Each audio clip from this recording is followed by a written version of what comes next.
Say your name out loud right now, just once.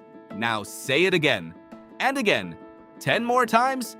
Somewhere around the 7th or 8th repetition, something strange happens. The word stops feeling like you. It becomes a noise, a shape your mouth makes, a sound with no owner. This isn't a trick.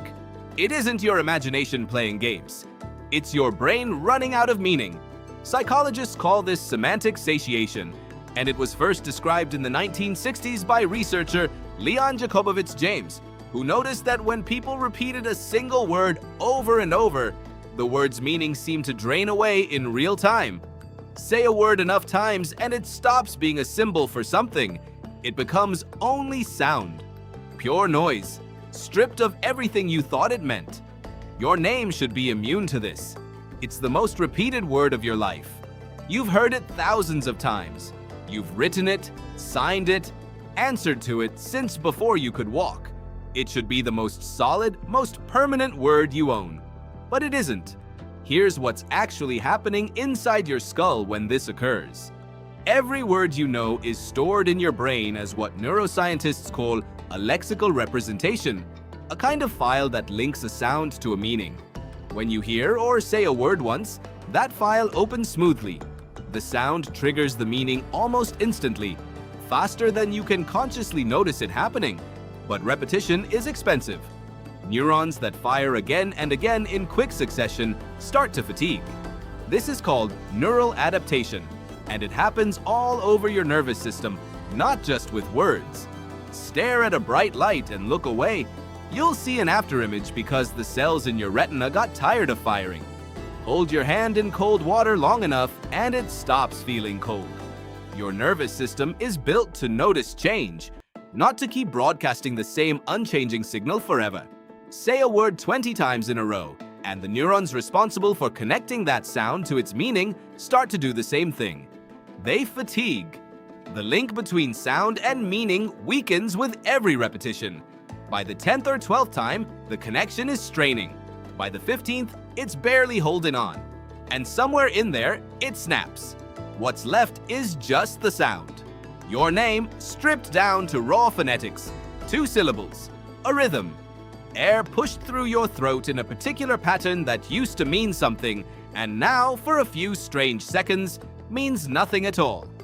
Researcher Wilhelm Wundt observed something similar over a century earlier when he noted that focused, repeated attention on a single stimulus caused the brain's response to it to weaken over time.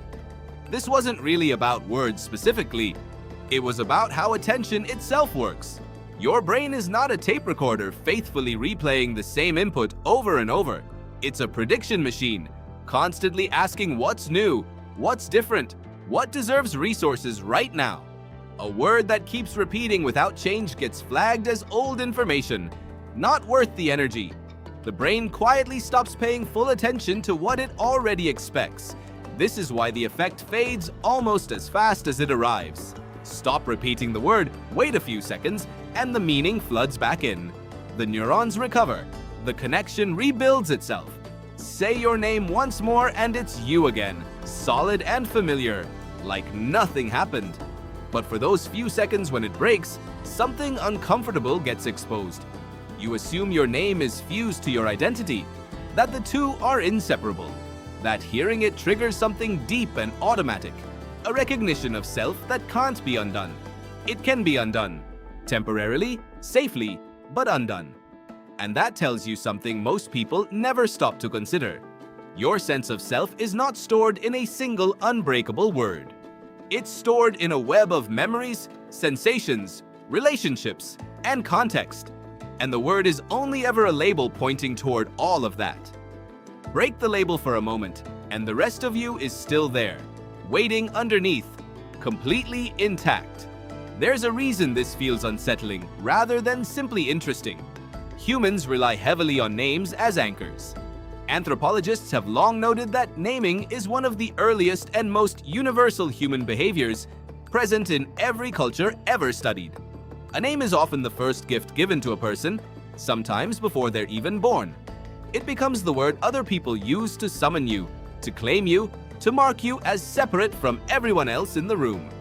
When that word temporarily stops working, It can feel like a small crack in something you assumed was permanent.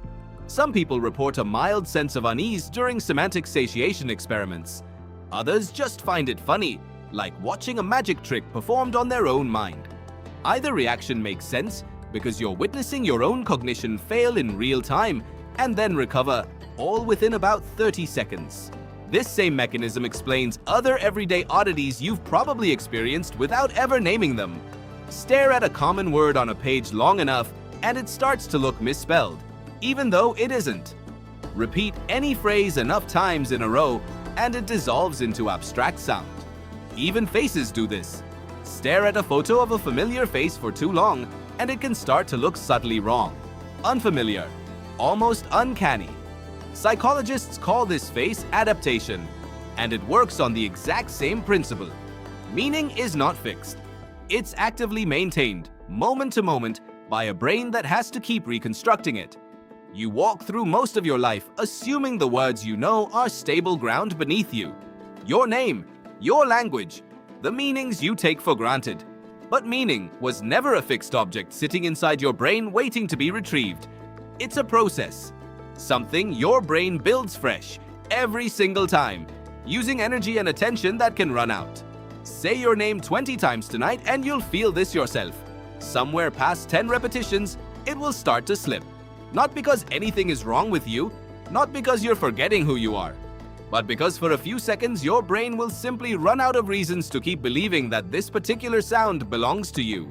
And then, the moment you stop, it comes back. Solid, familiar, yours again. Say your name once, right now, and notice how instantly it means something. That instant reconnection, the one you never think twice about, is the real strange part. Not the moment it breaks, the moment it rebuilds itself every single time without you ever asking it to.